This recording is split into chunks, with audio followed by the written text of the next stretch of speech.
खास है, बहुत ही ज़्यादा खास है, क्योंकि इसमें हमारे साथ है एक बहुत ही ज़्यादा खास मेहमान जिनका इंट्रोडक्शन मुझे लगता है करना कोई ज़रूरत ही नहीं है। जयंत जी, आपका इंट्रोडक्शन नहीं करूंगा, सबसे पहले आपको धन्यवाद बोलूंगा, आपने हमारे को टाइम दिया है इतने कीमती समय में से। इलेक्शन चल रहा है और इलेक्शन के बीच में हमारे को आपने टाइम दिया, युवाओं के इस चर्चा के लिए हमारे को बुलाया, उसके लिए सबसे पहले बहुत बहुत धन्यवाद। Thank you. युवा बहुत बड़ी भूमिका अदा करेंगे हर चुनाव में, और यूपी तो बड़ा एक यंग स्टेट है, और इसलिए यूथ को हम क्या कुछ उनके लिए करना चाहते हैं, हमारा विजन क्या है, उस पर हम लोग बात करें आज। मुझे लगता है कि पहला जो मैं यहाँ पर बात रखना चाहता हूँ उसको शुरुआत ही से करना चाहता हूँ कि मैं अक्सर काफ़ी सारे लोगों का इंटरव्यू करता हूँ, उनके पास जाता हूँ और मुलाकात भी होती है अलग अलग जगहों पर। एक चीज़ जो मैंने देखी यहाँ पर और बहुत ही ज़्यादा डिफरेंट थी, बहुत ही ज़्यादा उसमें आपका कह सकते हैं कि आप बिल्कुल सिस्टम में थे कि आपने मास्क एक सेकंड के लिए भी नहीं उतारा। यहाँ पर जितनी भी देर हम सेटअप कर रहे थे, आधा घंटा लगाया हमने सेटअप करने, वो सब मास्क आपका बिल्कुल मतलब उतरा तो क्या, नाक से भी नीचे नहीं आया। उसके पीछे कुछ मतलब क्या ये मैसेज है या क्या चीज? देखिए, मैं एजुकेटेड हूँ और मैं मानता हूँ कि जो लोग इस बात को समझते हैं, हम सबको केयरफुल रहना है, सिर्फ अपने लिए नहीं, औरों के लिए भी। दुनिया भर के लिए जो चुनौती बनी है विश्व भर में, उससे हमें एक चीज़ सीखने को मिली है कि हमें निर्भर होना है अपने वैज्ञानिकों पर, उनकी राय पर, क्योंकि ultimately science is a solution और कोई सोल्यूशन नहीं। तो जो डॉक्टर्स बात कह रहे हैं, जो मेडिकल कम्युनिटी बात कह रही है, और वो जो लोग चाह रहे हैं कि सोशल बिहेवियर में वो तब्दील हो, यानी एक समाज के हर तबके तक वो बात पहुंचे, ताकि वो आदत का हिस्सा बने कि आप मास्क पहने, आप डिस्टेंस बनाएं, आप अपना टीकाकरण करें। तो जिस स्थिति में मैं हूं, मुझे लगता है कि मुझे औरों के लिए भी एक उदाहरण बनाना है, इसलिए मैं हमेशा सतर्क रहता हूं। और खासतौर से इसलिए क्योंकि मैंने व्यक्तिगत हर परिवार ने सहन किया है, मेरे खुद भी परिवार में जो है कोविड पीड़ित बहुत केसेस आए, मुझे खुद को कोविड हुआ और मेरे पिताजी भी कोविड के कारण उनका निधन हुआ। इस सब के बाद भी अगर मैं अपने बिहेवियर में चेंज नहीं लाता या मैं सतर्क नहीं रहता, तो फिर वो मेरी कमी है। इसी मैसेज के साथ आप लोगों को भी कहना चाहूंगा कि प्लीज मास्क पहन के रखिए, बहुत ज्यादा जरूरी है जब तक ये पूरा पैंडेमिक खत्म नहीं हो जाता। युवाओं की बात है, पीछे आपको बैकड्रॉप भी दिख रहा होगा, बड़ी सी जयंत जी की फोटो लगी है और नीचे लिखा है युवाओं की बात। तो युवाओं के ही ऊपर बात करेंगे, लेकिन उससे पहले मैं थोड़ा सा जयंत जी के बारे में थोड़ा सा आपसे सवाल पर्सनल पूछ सकता हूँ कि आपको मतलब कोई प्रॉब्लम तो नहीं है ना? हाँ, तो शुरुआत में यहाँ से करना चाहूंगा कि जितनी भी जगह हमने रिसर्च करी, जब आपका इंटरव्यू लेने आ रहे थे और वो सब, तो आपकी एजुकेशन के बारे में पता चला कि आपने एजुकेशन करी है लंदन स्कूल ऑफ इकोनॉमिक्स से। तो कैसा रहा वहाँ का आपका एक्सपीरियंस और क्या चीजें ऐसी थी, की पॉइंट्स जो आपने सीखे होंगे वहां पर एज अ यंग पर्सन जब आप बाहर गए? कैंपस लाइफ बड़ी खास होती है। उस कैंपस लाइफ के में रहने वाले बच्चों का एक सेंस ऑफ सेल्फ विकसित होता है और वो किसी पे फिर निर्भर नहीं होते, एक इंडिपेंडेंस उनके अंदर आती है। वो और लोगों के साथ किस तरह से उनको बिहेव करना है, एक कम्युनिटी बनानी है, उस कम्युनिटी में रहना है, वो सेंस विकसित होती है। और ख़ास तौर से क्योंकि मैं जहाँ पढ़ रहा था वो एक ग्लोबल मेल्टिंग पॉट है, तो वहाँ बांग्लादेश के, पाकिस्तान के, इंडिया के, चाइना के, मतलब हमारे आसपास के क्षेत्र के बहुत सारे बच्चे पढ़ रहे थे।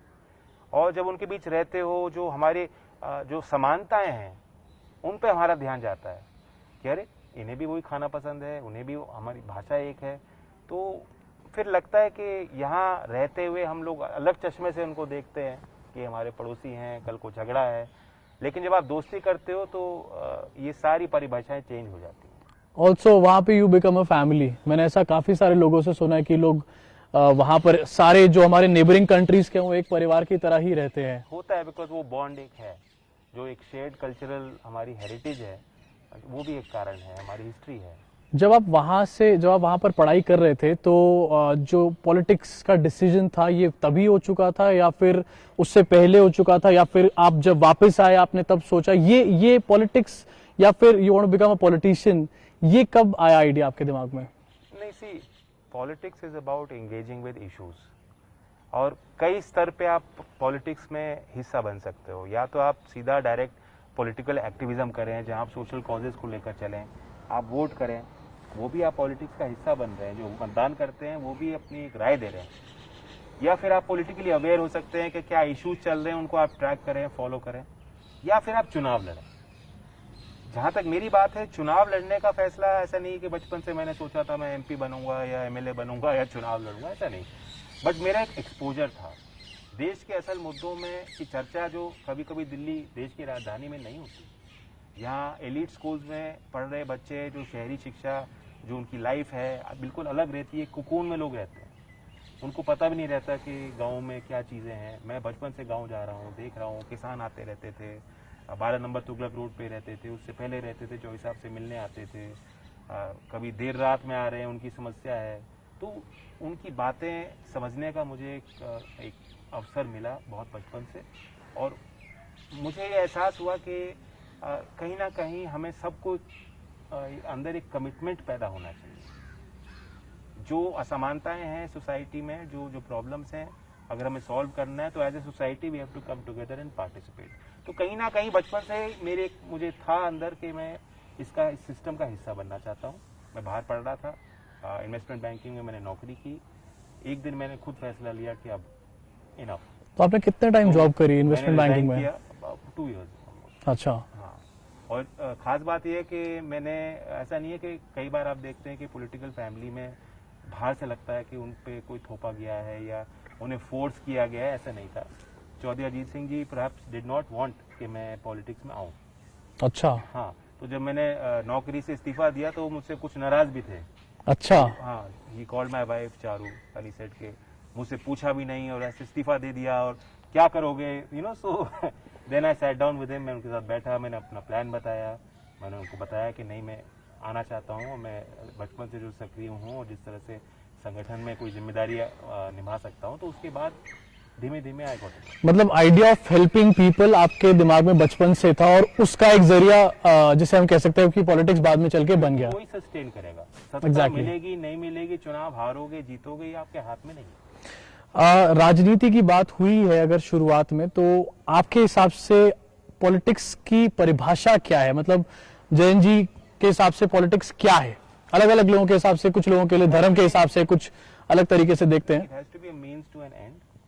आपका एक लक्ष्य as a society, as a nation, एक राष्ट्र के नाते, समाज के नाते जो हमारे मुद्दे हैं, जो हमारी चुनौतियां हैं, कैसे उनको पार करना है, कैसे हासिल करना है, तो ये उसका रास्ता है, ये उसका पथ है। और सत्ता ही सब कुछ नहीं होता। मुझे लगता है कि बड़े बड़े सामाजिक आंदोलन हमने हाल में देखे हैं और सरकारें भी उनके आगे झुकी हैं, तो यानी सोसाइटी के अंदर वो पावर है। तो पॉलिटिक्स वो रास्ता है कि हम लोग एज ए सोसाइटी विचार करें, डिबेट करें कि हमारे इश्यूज क्या हैं, जो हमें डिफाइन करेंगे, जो हमारी पहचान बनेंगे, जो हमारा भविष्य को खुशहाल बनाए। आपके लिए पॉलिटिक्स में इंस्पिरेशन अगर बात करी जाए, हर एक के लिए कोई ना कोई इंस्पिरेशन होती है, प्रेरणा आती है कहीं से, किसी को देखकर लगता है कि यार मैं भी एक दिन ऐसा बनना चाहता हूँ, ऐसे करना चाहता हूँ, तो वो आपके लिए आज भी कौन है, या शुरुआत में से अभी तक वही है, या कभी उसमें बदलाव हुआ? माय ग्रैंडफादर चौधरी चरण सिंह जी, वो एक आदर्श हैं और बहुत लोगों के लिए हैं, और उनके बारे में जितना पढ़ो, रिसर्च करो, उनकी किताब पढ़ो, तो उसमें घुसते ही चले जाते हैं। ही ड्रॉज यू इन। उनकी बड़ी मैग्नेटिक पर्सनैलिटी थी, बड़ी पॉजिटिव उनका एक पर्सोना था, जो जिन्होंने उनके साथ काम किया है। मैंने उनके साथ बड़ी डिटेल में, बड़ी बारीकी में उनके साथ बैठ के बातचीत करी है, समझा है। और मैं भी जब छोटा था तब मैं देखता था चौधरी साहब को, जिस तरह से वो फैमिली से एंगेज करते थे, तो कहीं ना कहीं वहीं से वो मेरे दिल और दिमाग में वो बात बैठी कि यस, चौधरी चरण सिंह जी यूथ आइकॉन आज भी बन सकते हैं, और मैं अभी भी उनको फॉलो करता हूँ। तो आपको, मतलब आप इस चीज में कुछ आपके पास, आप इस पे काम कर रहे हो कि उनको दोबारा किस तरीके से, जैसे कि बहुत सारे लोगों के ऊपर डॉक्यूमेंट्रीज बनती हैं, शॉर्ट फिल्म बनती है, there is a shortage of content, और कुछ मटेरियल उनका जो नेहरू मेमोरियल लाइब्रेरी में आर्काइव हुआ है, उसका डिजिटाइजेशन प्रोसेस सरकार करा रही है।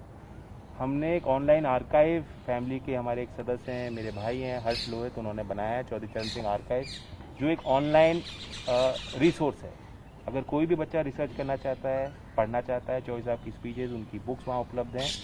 और नेहरू मेमोरियल लाइब्रेरी में जो उनके मोर देन 30,000 डॉक्यूमेंट्स हैं, वो किस तरह से कैटलॉग्ड हैं, उसकी डिटेल्स इस वेबसाइट पे उपलब्ध हैं। और साथ ही अभी चौधरी साहब के नाम से हमने सोशल मीडिया पे, ट्विटर और इंस्टाग्राम पे अकाउंट सेटअप किए हैं। We made a first post idea is to have a graphic novel जो 24 अच्छा। साल के किस्से, जैसे आपने अमर चित्र की कथा की पुस्तक illustrations basically. Basically illustration form में जो उनके किस्से थे, जो उनकी खास बात थी, जो उनके जीविका से जीवन से जुड़ी जो ऐसे पहलू थे, उनको आगे लाने की। मतलब आप टेक्नोलॉजी यूज करके उनके आइडियाज को हमेशा के लिए आगे बढ़ाना चाह रहे हो आगे। Preserve it and showcase it for the future. मैं टेक्नोलॉजी के ऊपर दोबारा आपसे कुछ सवाल पूछूंगा और थोड़ी सी चर्चा करूंगा, लेकिन उससे पहले थोड़ी सी राजनीति के बारे में और चर्चा कर लेते हैं कि जब आप पॉलिटिक्स में आ गए, आप जब पहले आए होंगे शुरुआत में, तो कई चीजें आपने नहीं देखी होंगी और उसमें से जो ज्यादातर लोग बताते हैं वो होती है हेट, बैकलैश, या वो चीज अब सोशल मीडिया पे और एम्पलीफाइड हो गई है। जब हम देखते हैं कि कमेंट्स आ रहे हैं, हजारों लाखों कमेंट्स आ रहे हैं और आपको कई चाहने वाले आपके लाखों हैं, लेकिन कुछ ऐसे भी तत्व हैं जो आपको उसमें हेट दे रहे हैं, तो आप उससे कैसे डील करते हो? मेरा बड़ा काम डिमीनर है, मैं आपा नहीं खोता। मेरे शायद पूरे जीवन में मेरे घर वालों ने मुझे शायद नाराज एक आध बार ही होते देखा है। आई थिंक वो मुझे सरवाइव करने की मुझे वो ताकत दे रहा है इस सिस्टम में, क्योंकि यहाँ खासतौर से अब आप देखें सोशल मीडिया तो अपना अलग ही स्पेस बन गया है और उसमें नेगेटिविटी है, उसमें ट्रोलिंग है, उसमें काफ़ी चीज़ें आर्टिफिशियल है जो सोसाइटी में अभी नहीं है। तो वो एक परत की तरह, एक लेयर की तरह ऊपर एग्जिस्ट कर रहा है। दोनों वर्ल्ड्स में हमें सरवाइव करना है। तो ये एक चैलेंज है पॉलिटिकल सिस्टम में कि आपको वर्करों से भी कम्युनिकेट करना है, आपके गांव के लोगों की समस्या सुननी है, उनसे संवाद करना है, उसमें वाद विवाद करना है जो होता है।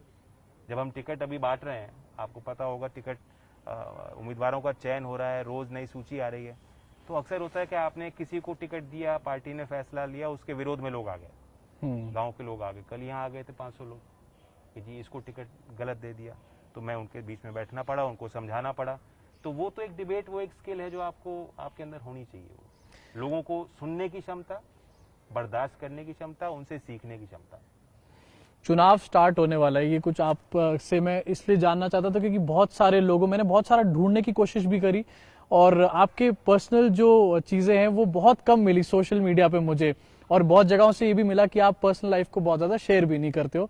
तो ये चीजें मैं चाहता था कि हमारे प्लेटफॉर्म के माध्यम से आपकी बैकग्राउंड के बारे में और ज्यादा लोगों को पता चले। अब चुनाव के बारे में बात करना चाहूंगा जो अभी का करंट टॉपिक है और जिसके अराउंड सब चीजें चल रही हैं। सारे डिस्कशंस मेनली यूपी के बारे में चल रहे हैं क्योंकि यूपी से ही कहते हैं कि फ्यूचर आगे डिसाइड होने वाला है पूरा हमारे देश का। चुनाव स्टार्ट हो गया है, ऐलान हो चुका है। आरएलडी की, जैन जी की क्या तैयारियां हैं चुनाव को लेकर? देखिए, हमने ये महसूस किया कि पिछले 5 साल से हमारे प्रदेश में जो पॉलिटिकल मुद्दे हैं, जो नैरेटिव है, अगर आप उसे देखें तो ऐसा महसूस होता है कि हम बड़ी एक डिवाइसिव दिशा में जा रहे हैं। मतलब बिल्कुल औरंगजेब पे बात हो रही है, पलायन पे बात हो रही है, हमारे प्रदेश के सारे नौजवान रोमियो हैं और कोई अगर आवाज़ उठाता है तो आंदोलनकारी है तो वो तो बिल्कुल उसने कानून की धज्जियाँ उड़ा रखी हैं, वो तो आतंकवादी है, उसके घर पे नोटिस चिपकाओ, उसके घर को ढाओ और ठोक दो। तो इस तरह के बयानबाजी से मैं मानता हूं कि जो पॉलिटिकल एक नैरेटिव वो बिल्कुल नेगेटिव हो गया है। प्रदेश हमारा पिछड़ रहा है। डेवलपमेंट के किसी भी मैट्रिक को आप ले लें, किसी भी हिसाब को ले लेंगे तो हम कहीं भी आगे नहीं बढ़ पाए और बेरोजगारी बढ़ी है, आर्थिक स्थिति बेहद खराब है। एक आम नागरिक पे जो कर्ज का बोझ है उत्तर प्रदेश में वो बढ़ गया। किसानों की हालत आपको पता है, वरना किसान आंदोलन क्यों करते? किसान सड़क पे 1 साल इसलिए बैठे थे कि वो तंग है, उन्हें भाव नहीं मिल रहा, उन्हें लग रहा है कि हमें दबाया जा रहा है, हमें मेहनत का फल नहीं मिल रहा है। तो समस्याएं तो बहुत ज़्यादा बढ़ी हैं और मुझे लगता है कि अब ये जो चुनाव आएगा तो ये एक बहुत बड़ी एक नाराज़गी है जो अब तक लोग जाहिर नहीं कर रहे, चुप बैठे हैं। लेकिन अब जनता का टाइम है। 5 साल जूझना पड़ा है, लोगों को लड़ाई लड़नी पड़ी है, संघर्ष करना पड़ा है, अब उनका वक्त है। तो इसलिए मुझे बड़ा कॉन्फिडेंस है। जिस तरह लोकदल ने अपनी भूमिका को अदा किया, विपक्ष में रहते हुए लाठियां भी खाई, आंदोलन भी किए, सवाल भी पूछे और जब कोई खुल के निकल नहीं रहा था किसानों के पक्ष में, सबसे पहले हम लोग गए कि ये मानवीय विषय है, लखीमपुर की घटना सबका अपमान है। आई थिंक वो जो हमारी एक्टिविज्म जो थी उसका एक प्रभाव दिखा है। जिस तरह से हमारे वर्कर्स उत्साहित हैं, जिस तरह से हमारा टिकट हासिल करने के लिए एक भीड़ बनी है दूसरे दल को छोड़ करके गंभीर जिम्मेदार लोग पार्टी ज्वाइन कर रहे हैं। मतलब लोकदल एक वायबल प्लेटफॉर्म बन रहा है। और इस सब में हमने ये देखा कि लीडरशिप कहाँ से बनेगी। पूरे यूपी के चुनौतियों का अगर हमें सामना करना है तो मुकाबला कौन करेगा, और इसलिए समाजवादी पार्टी के साथ हमने गठबंधन किया। अखिलेश जी एक लिबरल लीडर हैं और वो इंजीनियर की भाषा जानते हैं, समझते हैं, और उनको अनुभव भी है, और इसलिए हमने जो समाजवादी के साथ गठबंधन किया है, मुझे लगता है कि यूपी में जो परिवर्तन युवा देखना चाहते हैं हम उसे हासिल कर पाएंगे। युवाओं के मुद्दे पे और इन डेप्थ अभी बात करेंगे, लेकिन उससे पहले एक चीज और जिससे कि युवा आज की डेट में सबसे ज्यादा जुड़ा हुआ है वो ये है कि डिजिटल, और चुनाव आयोग ने कहा कि इस बार रैलियां नहीं होंगी, रैलियां को बंद कर दिया और कोविड के बहुत सारी चीजें लगाई, और एक नया शब्द हमारे सामने बीच में से निकल कर आया, डिजिटल चुनाव।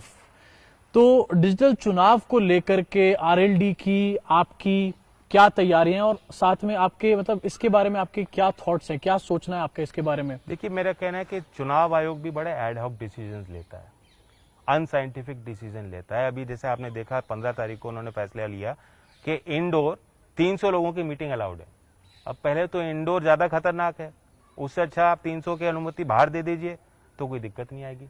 तो इसके पीछे क्या कारण था, मैं नहीं समझ पाया।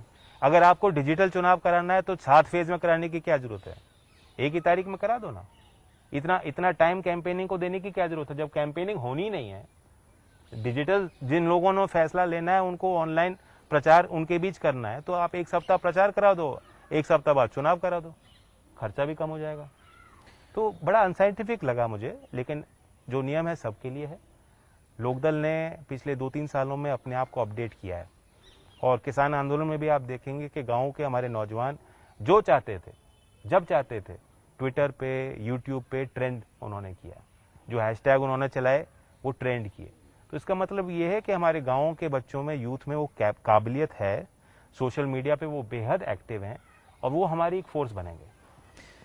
अब मैं बात करना चाहता हूं, आपके एरिया में जनता के मुद्दे क्या हैं इस टाइम पर? हार्ड मतलब जिसे कहते हैं कि ग्राउंड पे रियलिटी, क्योंकि हम देखते हैं कि न्यूज चैनल्स कुछ बात कर रहे हैं, कुछ पॉलिटिकल पार्टी कुछ समझाने में लगी हुई है, कोई आपको कुछ समझा रहा है, कोई कुछ समझा रहा है, सोशल मीडिया पे अलग अलग एजेंडा चल रहे हैं, व्हाट्सएप पे सुबह सुबह अलग अलग नैरेटिव सेट हो रहे हैं।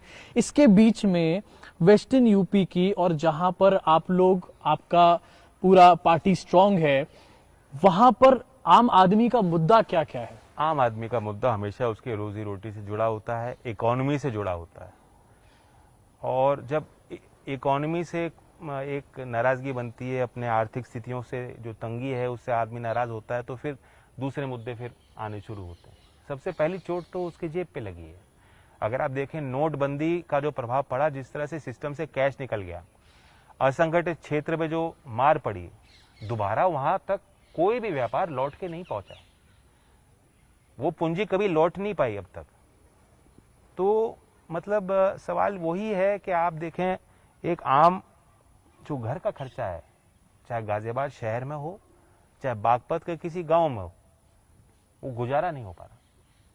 जिस तरह से वो स्पेंड करते थे 3-4 साल पहले, जो उनके अंदर एक विश्वास था कि नहीं चलो गन्ने का भाव बढ़ जाएगा, गन्ने का पेमेंट मिल जाएगा, चलो मेरा बच्चा नौकरी कर रहा है उसकी तनख्वाह मिल जाएगी, अब एक अनिश्चितता आ गई, कंज्यूमर कॉन्फिडेंस में डिप आ गया है।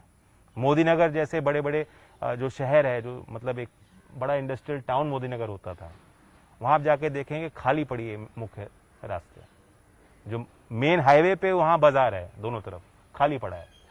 पहले लोग सामान देख लेते थे, शायद खरीदते नहीं होंगे, अब तो कोई दुकान में जाता ही नहीं है उसके। इस सब के बीच एक केंद्रीकरण हो रहा है, सेंट्रलाइजेशन हो रहा है, सारा व्यापार ऑनलाइन शिफ्ट हो गया है, सारा काम चंद लोगों के हाथ में चला गया है, और इसलिए स्टॉक मार्केट बूम कर रहा है, रियल इकोनॉमी डाइव कर रही है। यही इंडिकेटर है। अब स्टॉक मार्केट इकोनॉमी का बैरोमीटर नहीं रहा। देश की 200 टॉप कंपनियां तरक्की कर रही हैं, मार्केट शेयर गेन कर रही हैं, लेकिन अनगिनत छोटे छोटे कुटीर उद्योग, छोटे छोटे कारखाने वो हमेशा हमेशा के लिए बंद हो गए। मतलब एक बैलेंस नहीं है, बैलेंस उसमें नहीं चल रही इकोनॉमी। ये ग्रोथ ऐसी ग्रोथ है जिसमें किसी के लिए रोजगार नहीं उत्पन्न होगा, बदहाली बढ़ेगी और सामाजिक क्रांति बढ़ेगी, तनाव बढ़ेंगे, मेरा ये मानना है। युवाओं, ये सबसे बड़ा इशू, ये सबसे बड़ी चर्चा है इसमें। आप चाहे बिजली देख लीजिए, यूपी में 5 साल सबसे महंगी बिजली थी, 2000 का बिल, 3000 का बिल, मजदूरी कर रहा है एक परिवार जो 2 जून की रोटी के लिए हर दिन उसको जाके काम ढूंढना पड़ता है। 2000-3000 रुपए का बिल, आपने मीटर लगा दिया, बहुत अच्छा है, वो दे नहीं सकते। तो जिस तरह से गरीब वर्ग के लिए सरकार को जो छूट देनी चाहिए थी, उन्होंने डंडा सब पे चलाया, ऊपर डंडा नहीं चलाया। जो पूंजीपति है, जो शुगर इंडस्ट्री है, जिन्होंने 1.5-2 साल तक पेमेंट नहीं किया किसानों का, उन पर डंडा कहीं नहीं चला। लेकिन मजाल है, अगर किसान पे कोई बकाया हो तो कुर्की होगी उसकी। शुगर इंडस्ट्री और पेपर इंडस्ट्री पे भी अभी आगे चल के आऊंगा, उससे भी रिलेटेड कुछ चीजें हैं जो मैं आपसे जानना चाहता हूं, लेकिन अब मैं आना चाहता हूं हमारे युवा के मुद्दे पे। आपके एरिया में प्रॉब्लम क्या है आपने बताया और बहुत इन डेप्थ उसके बारे में बताया। युवाओं की एक समस्या बार बार सामने आ रही है और आपने डिमोनेटाइजेशन से उसको शुरू भी करा कि डिमोनेटाइजेशन की वजह से हर चीज एक डिप पे आ चुकी है। अगर हम पूरे सिनेरियो की बात करें, युवाओं के ऐसे कौन कौन से मुद्दे हैं आपके एरिया में जिनके ऊपर आपकी एक पैनी नजर है और आप देख रहे हैं कि आप समझ रहे हैं कि ये चीज ऐसी हैं जो इन कॉमन एक तरीके से हम देख रहे हैं पूरे के पूरे इस एरिया में युवाओं के बीच में? देखिए, एक तो एम्प्लॉयमेंट जनरेशन, रोजगार का सृजन कहाँ से होगा, नया रोजगार कैसे पैदा होगा। मार्च 2017 में जब योगी जी आए थे, तब बेरोजगारी दर 2.4% थी और नवंबर 2021 में वो बेरोजगारी दर 4.8% हो गई। ये सरकारी आंकड़े, CMI का एक रिपोर्ट है। और तो एम्प्लॉयमेंट कैसे जनरेट होगा, इसमें पब्लिक सेक्टर का अपना रोल है, इसमें सरकारी भर्तियां समय पे हो पाएं जो नहीं हो पाई हैं। यूपी टेट का आपने देखा, पेपर लीक हुआ, कितने उदाहरण आपको दे सकता हूँ। ग्राम विकास अधिकारी की 2018 में भर्ती निकली थी, फिर जाकर 2021 मार्च में वो रद्द हो गई। इम्तिहान हो गया, रिजल्ट निकल गया, नौकरी किसी की नहीं लगी। तो एक तो सरकारी क्षेत्र में जो भी पद हैं, जो रिक्त वैकेंसीज हैं, वो भरी जानी चाहिए। बीजेपी ने पिछले चुनाव में मैनिफेस्टो में कहा था कि हमारी सरकार बना दें युवा और 90 दिन में हम इस प्रक्रिया को शुरू कर देंगे। हर डिपार्टमेंट में जो रिक्त पद हैं, हम उन्हें भरने का काम 90 दिन के अंदर चालू कर देंगे। नहीं हो पाया। तो ये सबसे बड़ा फेलियर है, सबसे बड़ा इशू यूथ के लिए ये है। सेकंड ये है कि एजुकेशन हमारी प्रायोरिटी नहीं है। गवर्नमेंट पब्लिक सेक्टर स्कूल्स की हालत बहुत ज़्यादा खराब है और आज ही आपने देखा, RBI की रिपोर्ट है, इंडियन एक्सप्रेस में छपी है कि एजुकेशन पे स्पेंड उत्तर प्रदेश में घट गया। 2017 में यूपी में 16.7% था और ये आंकड़ा 2021 में 12.9% पे जाके घट गया, जो राष्ट्र के औसत से कम है। राष्ट्र में औसत शिक्षा पे सरकार, राज्य की सरकार 13.5% खर्च कर रही है, हम 12.9% खर्च कर रहे हैं, यानी कम खर्च कर रहे हैं। तो अगर एजुकेशन सबके लिए फेयर नहीं होगा और हम लोग इनोवेशन के लिए कुछ नहीं करेंगे, कि जो आप देखते हैं कि आजकल नॉलेज बेस्ड सोसाइटी है। अब मतलब ये नहीं है कि आप जो है अपने श्रम से कुछ कर पाएंगे। सारी चीज़ डिजिटल स्पेस में जा रही हैं, सारी चीज़ जो है आर्ट के में बढ़ावा मिल रहा है। जो इनोवेट कर रहा है वो आगे बढ़ रहा है। हमारी यूपी से पेटेंट्स ही नहीं निकलते। कॉलेजेस, यूनिवर्सिटीज़ की हालत ख़राब है। फैकल्टी को जो है समय पे जो है तनख्वाहें नहीं मिल रही हैं। हमारे यहाँ विश्व प्रसिद्ध संस्थाएं नहीं हैं। तो इसलिए इस पे हमें सोचना है कि हम एक इनोवेटिव स्पिरिट जो हर यूथ में होती है, जो कैपेबिलिटी होती है, जो क्षमताएं होती हैं, उनका विकास करें। एजुकेशन का पॉइंट आपने बहुत अच्छा बोला। स्कूल इंडेक्स जो नीति आयोग का है उसमें भी उत्तर प्रदेश लगातार काफी बैड परफॉर्मर रहा है पिछले 3-4 सालों में। युवाओं का जो मुद्दा है, खासकर से रोजगार का मुद्दा आपने बताया, और इसी मुद्दे को लेकर काफी सारे लोग बात भी कर रहे हैं, सिवाय सत्ताधारी पार्टी के। सत्ताधारी पार्टी बार बार एक अलग अलग नंबर देती, कभी कहते 4.5 लाख जॉब दे दी, कभी कुछ दे दी। आपको क्या लगता है, अब क्योंकि योगी जी की बात हो ही गई है, आपने नाम लिया भी उनका, कौन सा ऐसा फ्रंट है जहां पर योगी आदित्यनाथ सरकार युवाओं को रोजगार दिलाने पे पूरी फेल हुई है? क्या इंटेंशन नहीं थी? क्या इनके पास पॉलिसीज नहीं थी? क्या इनके पास एक प्रॉपर प्लान नहीं था? या और कोई रीजन है इसके पीछे, क्राइम बढ़ता हुआ जैसे कि? नहीं, एक तो है कि इंस्टीट्यूशनल कैपेसिटी कमजोर है यूपी की। जो एक प्रशासनिक सुधार होगा तभी सरकार की क्षमता होगी कि आप सरकार कुछ सोचती है, कुछ घोषणा करती है, लेकिन उसका अमल नहीं होता, उसका जो है पालन नहीं हो पाता। तो उसे सुधारने की जरूरत थी, जो सरकार ही कर सकती है। उन्होंने कुछ नहीं किया। एक इच्छा शक्ति का सवाल है कि योगी जी चाहते हैं कि नहीं चाहते हैं, और उससे बड़ा सवाल मेरे मन में यह है कि योगी जी समझते भी हैं कि नहीं समझते। अब मैं तो बैलेंस शीट पढ़ सकता हूं, बट मुझे नहीं लगता कि योगी जी देश के और प्रदेश के फाइनेंसेस को समझते हैं। तो सवाल यही है कि एक तो कैपेसिटी नहीं है और कोई इंटेंशन नहीं है। वो चाह रहे हैं कि फिर दोबारा वो काबिज हो जाएं दूसरे मुद्दों पर। वो पलायन की बात करते हैं, वो दंगे की बात करते हैं, वो औरंगजेब से लड़ाई लड़नी है उनको, कहाँ नौकरी दिलानी है। प्रॉब्लम्स हम जानते हैं और प्रॉब्लम्स हम समझ भी रहे काफी हद तक, लेकिन आरएलडी जयंत जी के पास सॉल्यूशंस क्या है? मतलब अगर आपके पास, हम 10 मार्च को कहते हैं कि पावर आती है, तो आपके पास स्टेप्स क्या होंगे? क्या आपका रोड मैप होने वाला है, खासकर से युवाओं के मुद्दों पे? अगर बेरोजगारी की बात करी जाए तो आपका रोड मैप क्या होने वाला है, क्या आपके स्टेप्स होने वाले हैं? आप थोड़ा सा उसके ऊपर थोड़ा बताइए। हमने सबसे पहले अपने घोषणा पत्र को जारी किया और बहुत इंटरनल डिबेट के बाद किया। मैंने एक कमेटी बनाई 20 लोगों की, उसमें सब वर्ग के लोग थे और पॉलिसी को समझने वाले और पार्टी से जुड़े हुए कार्यकर्ता भी उसमें मैंने रखे। एंड फिर हमने कई सीरीज में चर्चाएं की स्टेक होल्डर्स के साथ, अर्थशास्त्रियों के साथ बैठे, किसानों के साथ बैठे, व्यापारी और उद्यमियों के साथ बैठे। फिर फिजिकली ये कमेटी गई अलग अलग शहरों में और उन्होंने खुली मीटिंग बुलाई कि हम अपना घोषणा पत्र तैयार कर रहे हैं, आप अपने सुझाव दीजिए। इस सब प्रक्रिया के बाद हमने 3 महीने पहले अपना घोषणा पत्र जारी कर दिया है, लोक संकल्प 2022। उसका सेपरेट ट्विटर पे आईडी है, सेपरेट फेसबुक पे अकाउंट है, people can check it out. Lok Sankalp 2022, ठीक है। उसमें हमने 2022 के 22 संकल्प प्रमुख रखे हैं। अच्छा। अगर आप देखेंगे उसमें यूथ ओरिएंटेड बहुत चीजें हैं।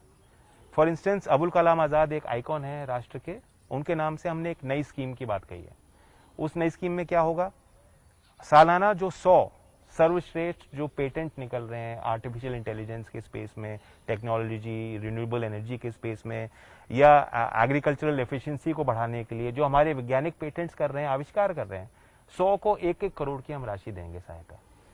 हमने लोकनायक के नाम से एक स्कीम का सोचा है और उसके अंतर्गत जो हमारी मेधावी छात्र हैं, विश्व के किसी टॉप यूनिवर्सिटी में, विश्वविद्यालय में उनका दाखिला हो जाता है, उनको हम स्कॉलरशिप देंगे। जो एससी वर्ग से आते हैं, जो पिछड़े वर्ग से आते हैं, जो डिसएम्पावर्ड कम्युनिटी से आते हैं, वंचित समाज के जो लोग हैं, उनके बच्चे कहीं पीछे नहीं है, कहीं कमजोर नहीं है। अगर उनको मौका मिलता है लेकिन उनके पास सामर्थ्य नहीं है, उनको कोई स्टूडेंट लोन नहीं मिलता, तो उनके लिए एक हमने नई स्कीम बनाई है। हमने एजुकेशन स्पेंड को बढ़ाने की बात कही है 2030 तक, यानी टर्म तो 5 साल का होता है, लेकिन सरकार एक लॉन्ग टर्म विजन से काम करे। हमने लक्ष्य रखा है कि 2030 तक सभी सरकारी स्कूलों में हम इंग्लिश मीडियम शिक्षा, कंप्यूटर लैब्स और वोकेशनल ट्रेनिंग की व्यवस्था बनाएं। तो ये बड़े वादे हैं।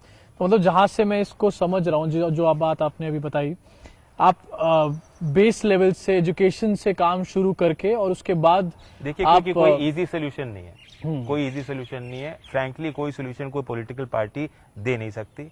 अल्टीमेटली यूथ को ही आगे बढ़ना पड़ेगा और इसमें यूथ को एम्पावर होना पड़ेगा। पॉलिटिक्स में भी अपनी एक पहचान बनानी पड़ेगी, ये मैं मानता हूँ।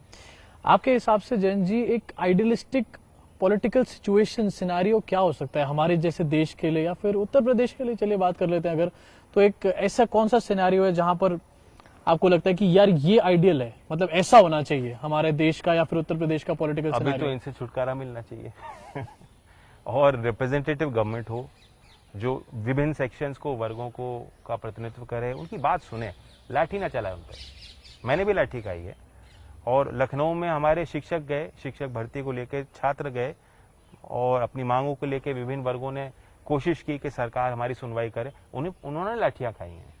तो सरकार का बर्ताव एक आम जनता के प्रति जो एक होना चाहिए 5 साल में हमने नहीं देखा। एक सेंसिटिव गवर्नमेंट चाहिए जो लोगों की सुने, सुनवाई करे। सारी समस्याओं का हल नहीं हो सकता। यूपी एक पिछड़ा राज्य है, अभी भी बीमारू स्टेट है, बहुत कुछ हमें करना है। तो जनता का भी सहयोग हो और सरकार ऐसी हो जो एक डेमोक्रेटिक संस्थाओं का सम्मान करे। आज पुलिस की वर्दी योगी जी ने बदनाम कर दी। आम आदमी पुलिस की वर्दी में कोई चल के आ रहा है, उसे देख के असुरक्षित भी महसूस करता है क्योंकि इतने इनकाउंटर्स हुए। वहीं आप पुलिस की स्थिति देखिए कि जो पुलिसकर्मी है उनकी ड्यूटी कितनी कठिन है, सरकार ने उनके लिए भी कुछ नहीं किया। तो ये कुछ चीज़ें हैं, लॉ एंड ऑर्डर सुधर जाए यूपी का, अल्टीमेटली वही चीज़ें हैं कि जब लॉ एंड ऑर्डर सुधरेगा तो वहीं से इकोनॉमी में सुधार आएगा, वहीं से इन्वेस्टमेंट आएगा, वहीं से लोगों के जीवन पे सीधा उसका प्रभाव पड़ेगा। Interrelated basically, they are all interrelated. आपने सेफ्टी की बात करी और पुलिस की भी आपने बात करी, तो महिला सुरक्षा एक बहुत बड़ा मैटर और बार बार बन के निकलता है कि योगी सरकार में, और बहुत सारे कांड तो इतने बड़े बड़े हुए कि सरकार ने जिसको बाद में कह दिया कि ऐसा हुआ ही नहीं था, जैसे कि हाथरस में भी हुआ कि जो युवती के साथ हुआ, दुष्कर्म हुआ, सरकार ने बाद में कहा कि हुआ ही नहीं था। और महिला अभी तक भी उस परिवार को जो सरकार ने वादे किए वो पूरे नहीं किए। अच्छा, महिला सुरक्षा को लेकर जयंत जी आपके क्या आइडियाज हैं, इस सरकार के को लेकर क्या सोचते हैं आप? ऑल्सो मैं उस पर दोबारा आना चाहूंगा क्योंकि आपके आइडियाज को मैं ज्यादा जानना चाह रहा हूं यहाँ पर कि अगर 10 मार्च को आप आते हो, आपको पावर, आपके जो अलायंस के साथ पावर मिलती है, तो महिला सुरक्षा के ऊपर आपके क्या आइडियाज, क्या स्टेप्स होने वाले हैं? देखिए, महिला सुरक्षा के लिए एक तो पहलू हो कि हम बॉयज़ को एजुकेट करें, सेंसिटाइज करें, एक बड़ी संवेदनशील पुलिस फोर्स को खड़ा करें। लेकिन वही मैं कह रहा हूँ, सशक्तिकरण, जो महिलाओं का सशक्तिकरण है, वो हमारा उद्देश्य होना चाहिए। सारी समस्याओं की जड़ वही है और वो एजुकेशन से होगा, वो सामाजिक सुधार से होगा। सरकार इसमें बहुत कुछ कर सकती है, मैं मानता हूँ। सबसे पहले तो पुलिस सुधार होना चाहिए। अभी हमने कुछ चर्चा की, प्रकाश जजमेंट है कि निष्पक्ष पुलिस फोर्स खड़ी हो, प्रशिक्षित हो, संवेदनशील हो, सेवा भाव से वो काम करे, ठोकने का काम ना करे। इस तरह के पुलिस तंत्र को हमें तैयार करना है। और मैं तो मानता हूं कि महिलाओं का रिप्रेजेंटेशन बहुत पुअर है। आप किसी सरकारी विभाग में जाके देखेंगे, बहुत कम बच्चियों को, मेरी बहनों को नौकरियां मिल पाई हैं, नहीं मिल रही। 50% पार्टिसिपेशन इन वर्कफोर्स, यस, तो 50% कोटे का हमने एक वादा किया है महिलाओं के लिए हर सरकारी नियुक्ति में, और खास तौर से वो डिपार्टमेंट्स जिनका काम है जनता के बीच रहने का, पुलिस फोर्स। अगर आपको 50% महिलाएं जो है पुलिस में भर्ती हो जाएंगी, वो अनावश्यक लाठी नहीं चलाएंगे किसी पे। मुझे लगता है अपने आप आधा काम आपका हो जाएगा। तो वो एक चीज आपको लगता है कि उससे हमने एक रास्ता हो सकता है? हमने अपने घोषणा पत्र में इस बात को रखा है।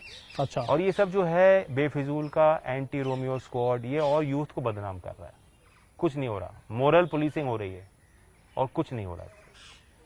एक बीच में मुद्दा भी आया था जहां पर आपने चीनी मिलों के बारे में बात करी, और पेपर मिल भी काफी, आपके जो एरिया है वहां पर बड़ी बड़ी पेपर मिल्स है, काफी बड़ा वहां पर काम होता है पेपर का भी। इंडस्ट्रीज की करंट सिचुएशन वेस्टर्न यूपी में क्या है इस टाइम पर? मैन्युफैक्चरिंग में 5 साल में डी ग्रोथ हुआ है, -3.3%।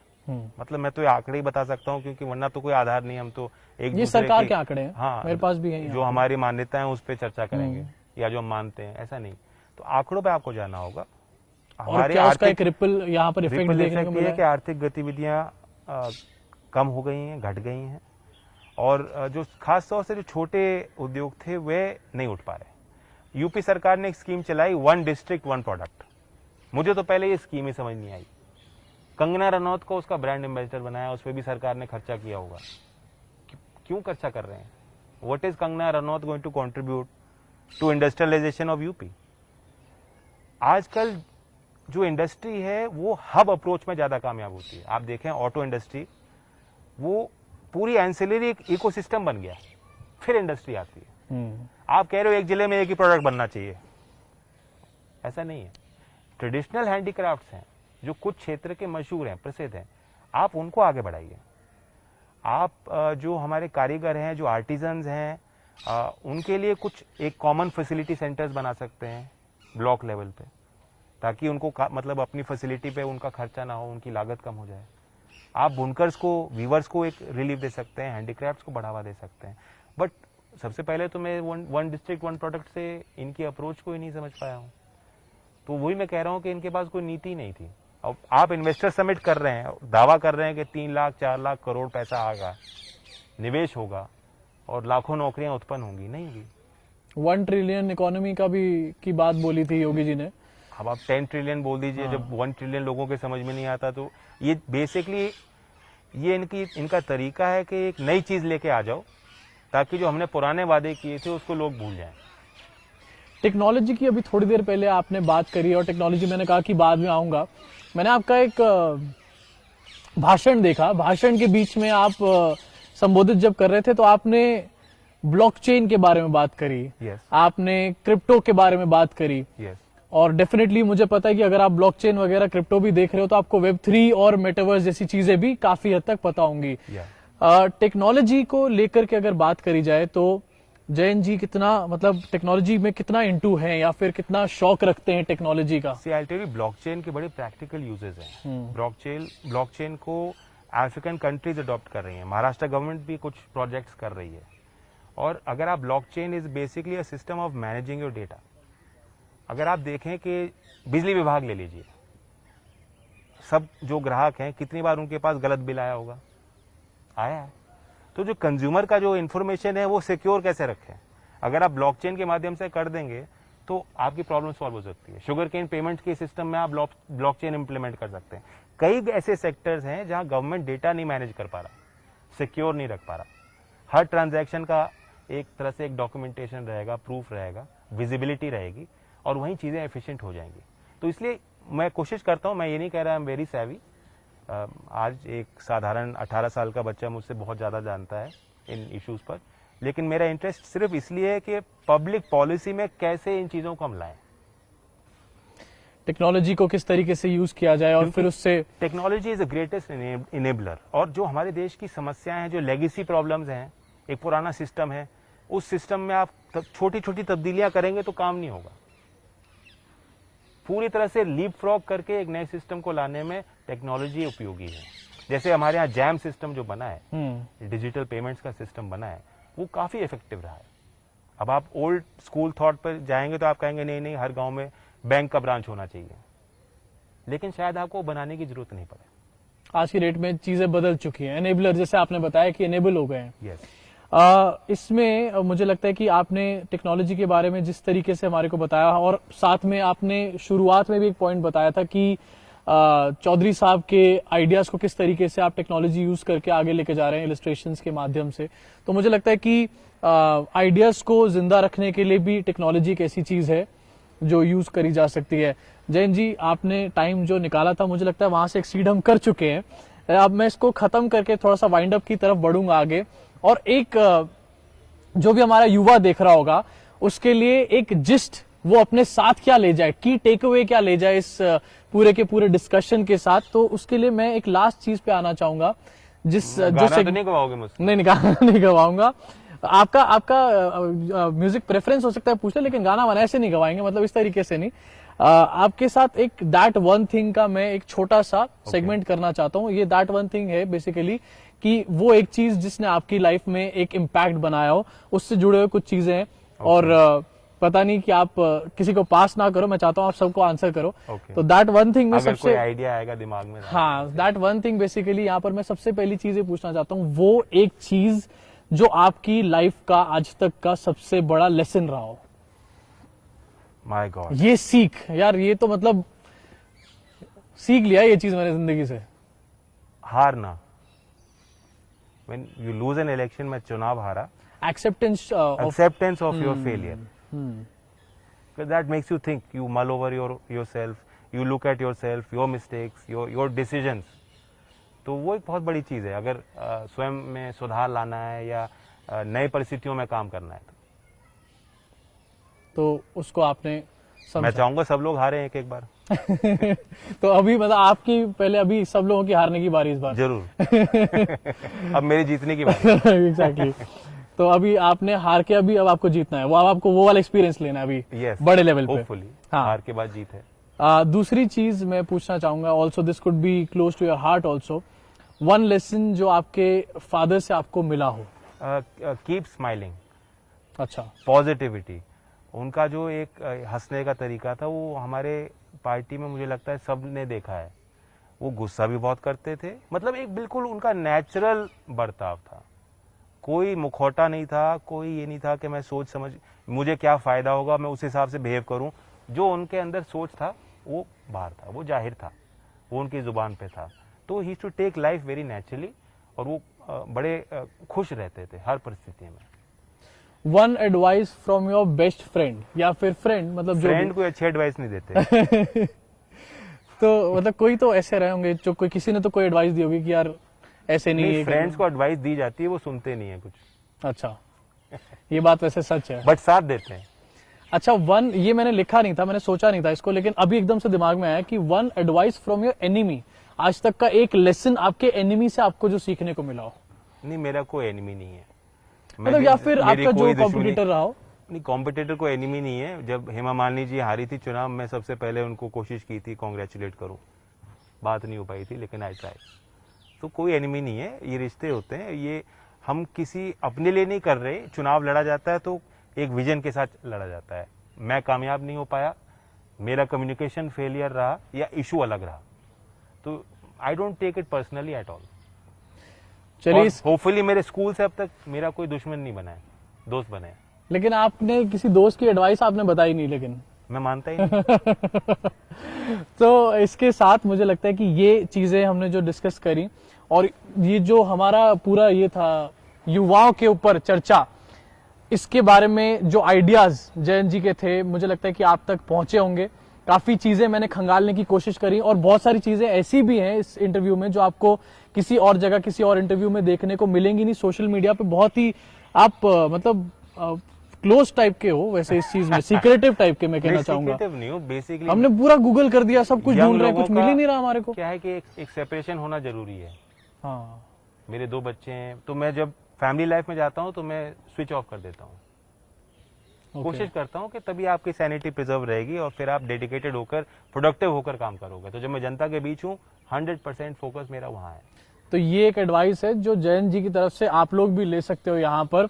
अभी के लिए यहाँ पर वैसे मैं कमेंट्स भी लेना चाहता था, और समय क्योंकि हमारे को थोड़ा सा कम मिला, इसलिए कमेंट्स हम ले नहीं पाए और क्वेश्चंस नहीं ले पाए जनता के। कोशिश करूंगा कि दोबारा भी टाइम दें और दोबारा हम लोग सवाल लेकर जनता के और अपने सब्सक्राइबर्स के भी यहाँ पर आए। लेकिन अभी के लिए आपने इतना कीमती समय हमारे को इलेक्शन के बीच में से दिया, उसके लिए सबसे पहले बहुत बहुत धन्यवाद।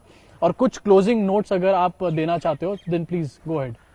वोट दो, vote for change, vote for progressive leadership, और सपा और राष्ट्रीय लोकदल के गठबंधन को मजबूत करें, स्वस्थ रहें, वोट करें।